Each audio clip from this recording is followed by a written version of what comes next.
Welcome everyone to this Night 1 recap edition of Couch Potato Diary following WrestleMania 40. My name is Peter Klein. Thank you very much for tuning in either tonight or tomorrow morning or 15 years from now. This is living on the internet. Coming off of what was, I think, a very, very fun first night of WrestleMania. Let's get right into it, and let's just talk about what we just saw. In that main event, it is The Rock and Roman Reigns picking up a win over Cody Rhodes and Seth freaking Rollins. According to Wikipedia, it was a 44-minute and 35-second match, and that's just bell to bell. The introductions, we timed it here, have some people over watching tonight, and the intros were 21 minutes. So basically, we had over an hour dedicated to this main event, and you knew it was going to start slow, but I was not anticipating it picking up in the way that it did. And this match had a very difficult task, because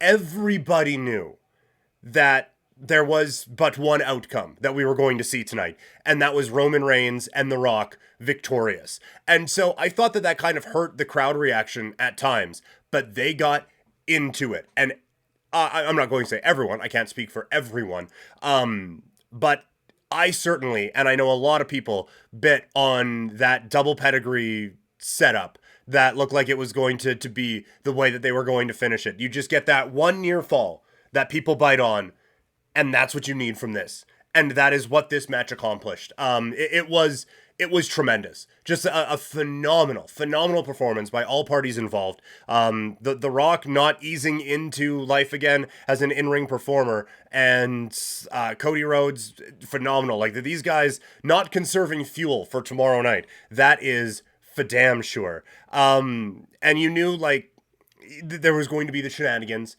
It does frustrate it a little bit, because it's like, well, if you guys can do this, then what's the point for Cody even winning this match if you're just going to do it tomorrow? So it took away the slightest bit, but that makes it like from a 5 stars to 4.75.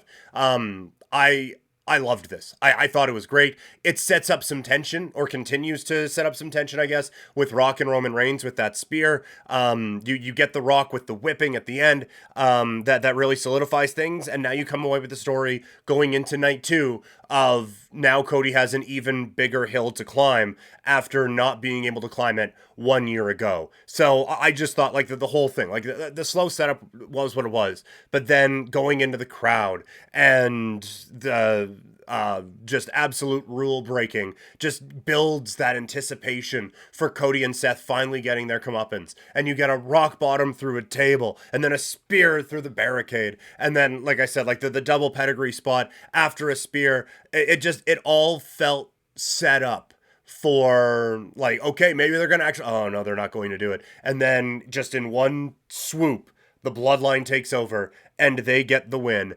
And now we set things up. I thought there was going to be a little bit more post-match, but I think, again, you get that shot for the second year in a row of Cody, arms resting on his knees, staring in bewilderment while the bloodline celebrates behind him.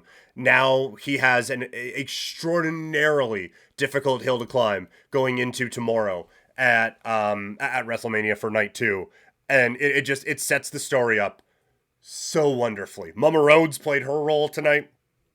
A little surprised we didn't get like a solo run-in or something like that, but I guess we're saving that for night 2. But no, I think this match accomplished everything that it needed to coming out of, or going into night 2 here for WrestleMania. Let's go back to the top of the show. Becky Lynch falls to Rhea Ripley in the Women's World Championship match at 17:05.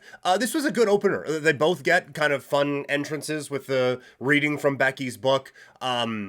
Rhea Ripley gets the live performance from the band that scared all the children watching in attendance, and then the match was good. Like, you had that back and forth, and I would say a bit of a surprise. We talked about it on the preview show. I guess that was just yesterday. We talked about this on the preview show yesterday about how, like, there's nothing wrong if Becky wins, but there was nothing about this Becky rise that made you think, like, oh, she needs to win this title. Like, it would freshen the division up, but they're going to be doing a draft probably in less than a month anyway, so that's going to freshen things up anyway. That was the point of it all, right? So I do, like, I was caught a little bit off guard by this result, but I thought this match was good. Like, I thought both performers did a pretty good job of kind of setting the table. Then we get to the six-pack ladder match, and as we discussed throughout the week, they made it very clear that you need to unhook both championship belts for this match to come to an end. And this was a wild and crazy ladder match. I thought the way that A-Town Down Under get the SmackDown Tag Team titles, this is the problem with having stuff like that, is if that would have been the only thing, it would have been the quickest, most unspectacular ladder match ever. And then we get into the real ladder match. And they do that sometimes in like elimination matches and stuff like that, where like the 5-on-5, where it's, drop down DDT 1 2 3 and it's over. It's like that would have never finished a regular match, but just because we have to speed through this, we just speed up and get the ladder, speed up the ladder and get the win. But then after that, like, this match really picks up. You get the table spots. Waller goes through a ladder. The most terrifying moment of the match was Miz and Priest climbing up an already broken ladder, and that was drama right there. That was really scary for a second. That they all end up being fine. I think they were trying for a South of Heaven off of the ladder that didn't really look all that spectacular, but it looked like it would have hurt more than anything I've done. And you get like Kofi Kingston with the Nesty plunge off the ladder into that group of people down below. And then in the end, it is Awesome Truth getting the win. I don't think this will be one of those long title runs that is, well, the only time you can beat them is at WrestleMania. I wouldn't be surprised if they lose them on Monday, right? Like, I think that this isn't going to be a long title run, but you just felt so good for R-Truth. And it felt like R-Truth and Miz had a real moment at the top of that ladder after. And you got a little emotional, right? Because R-Truth has been so much fun in this company for so long, and has been such a, from just anything you hear, sounds like he is truly beloved in that locker room. And for him to get a WrestleMania moment, it reminds me, honestly, of the WrestleMania I was at, WrestleMania 32, where Zack Ryder climbs up and gets his WrestleMania moment, only to lose it on Monday Night Raw, but still, he gets his WrestleMania moment. And for R-Truth, very, very well deserved. It does feel like you now go from like serious tag teams basically for the last few years to now we have two joke tag team champions. So hopefully that rectifies itself very quickly. I can't, like, there isn't a team from NXT that's coming up. I don't think, like, Baron Corbin and Braun Breaker will retain the NXT titles today. I don't think they're going to be coming up. Just a quick aside, NXT Stand and Deliver was phenomenal. And Julia coming out and being in the crowd, and then the camera cut to her when Roxanne is celebrating in the ring after a very good match with Leah Valkyria. That was, it gets you excited. Like, I was like, okay, I need to be paying more attention to NXT because this show was really good.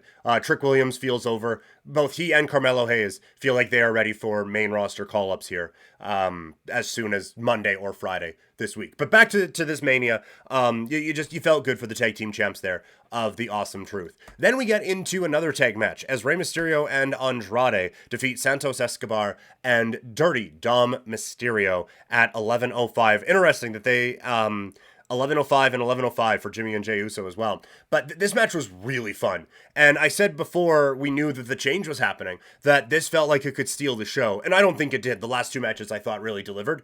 But this was a really fun match. You get the spot with Andrade, with Rey Mysterio in the electric chair, and they jump off after. That was really, really cool. The dastardly heels are taking over. You get some wild spots with the LWO and Legado del Fantasma as well. You get the Joaquin Wild spot, which I was so excited about. I basically halted all conversations here. Like, everyone shut up. This was so cool. And it delivered. And then in the end, you get the Jason Kelsey moment that I was saying you absolutely needed to have. And Rey Mysterio and Andrade get the win. I thought we were going to get Dom Escobar and Andrade out of this. Like, I thought we were going to get a quick other turn. But if you stick with Andrade and Rey Mysterio, or Andrade in LWO, I think it's a lot of fun. I think there's potential there. I don't know if it's a long-term thing, but I think there's potential there. And we've seen WWE in the last little while has done a really good job of elevating people from factions, right? Like Jimmy and Jey Uso from the Bloodline. I would suggest there was a time there where Solo was in that as well. That has kind of cooled off a little bit. But you look at everyone from Judgment Day. Rhea Ripley is coming out of Judgment Day better than she entered it. Same with Damian Priest. Same with Dominic Mysterio. Finn Balor, but it's not all going to be winners. I would say Santos Escobar has come out of this LWO, Legado del Fantasma thing, feeling elevated. And so now if you can do the same with Andrade, why not? So I don't mind if this unit stays together for a little bit here. Mentioned up next, it is Jey Uso defeating Jimmy Uso at 11:05. This was the heavy on story match where they were telling the story of Jey Uso couldn't really pull the trigger against Jimmy Uso, like they were firing back and all these things, but when it came to the actual, for lack of a better term, kill shot, Jey Uso just couldn't really do it. And then Jimmy fakes him out with like the fake dap or whatever, and then he's like, nope, and super kicks him. It felt like then that match needed to get to another level, and then it just ended with Jey Uso. So this was honestly one of the more disappointing matches of the night. Like you thought with these two performers that this could have got to a real high level in terms of in-ring product. Instead, we get the story stuff, and it even if you're going to go that way, it didn't feel like we got a conclusion to this story though, right? Like it's just like, okay, well, he beat him.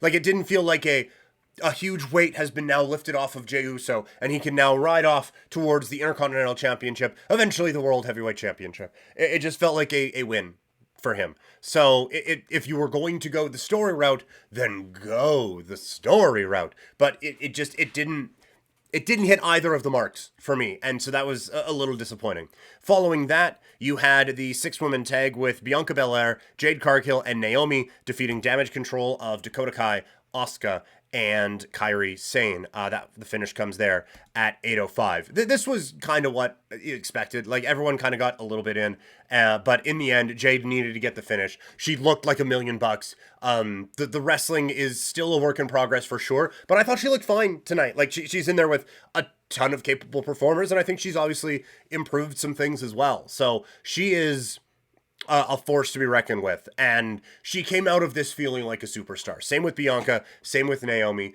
and like you even come out of this for Damage Control, even with a loss in 8 minutes, you still feel like, yeah, no, these are characters I am interested in. And so I think it's interesting now, where do you go with the tag team titles? Do you pair off Naomi and Bianca, or Jade and Bianca, or Jade and Naomi, right? Like do they all splinter off and now go after different championships and stuff like that? I think there are options here now. I think the women's tag team division needs a substantial amount of star power, and I think any combination of the three that we saw on the winning side tonight would be absolutely excellent for it. And then we get to the Intercontinental Championship, where Sami Zayn defeats Gunther at 15:30 to end the 700-day streak of Gunther as Intercontinental Champion and start his own reign for the IC title. This was phenomenal. And you didn't know, like, coming in, it was kind of 50-50.